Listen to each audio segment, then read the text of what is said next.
Now, it might sound like I'm really, being very negative about this manager control-oriented model and very positive about this supportive leader model. I mean, even the military has started to recognize that there are times for both of these, and that's exactly what I would say. That what we're really looking for is balance between management and leadership. Both are very important. But the tendency I find is that many people in management roles tend to want to spend much more of their time at this end of the spectrum, if you will. And whereas more times than not, you're going to be more effective when you're coming from that ask-oriented leadership mode. There is a limitation, though, on that. It's not infinitely true that that's a better model. Let me give you an example. Let's look at a graph. And this graph, this axis is effectiveness of decisions. So the further up on this chart, the graph, the better the decision, the more effectiveness of the decision. And this axis is degree of participation. So the more participation, the further out on the scale we go toward the right.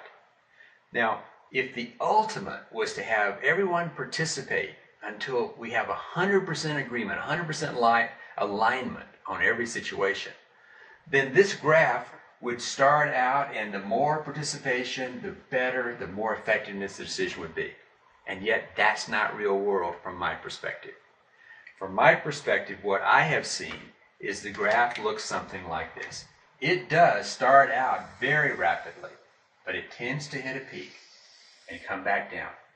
And so there is a point, and I bet many of us out there have experienced being in a meeting where we kind of beat it to death. We got all the input, but then we weren't in complete alignment, so we kept talking, and that's when the decision's effectiveness goes down. We start to lose people, we start to lose the alignment, we start to lose the buy-in for it. So there is a point on the scale at which, beyond which, you don't want to ask any more questions.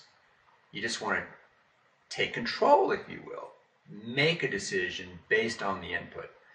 Now, the one fear I have with saying that is a person like me, who is so naturally, could easily come from this tail-oriented perspective, that might give me an excuse to do that quicker than I should. Because the truth is, I would say much more often we do want to be asking the questions and not telling. Now I want to wrap this up by sharing. Oh, I just remembered, I mentioned the military. Even the military is recognizing, in wartime, you got to give direction. But when you're not in wartime, this model is very good. The more of the leader model is very good at building respect, building rapport, building trust, which is so important. So that when you do get in the wartime situation and you say jump because you need to say jump, they will indeed say how high. So I think that's an important piece.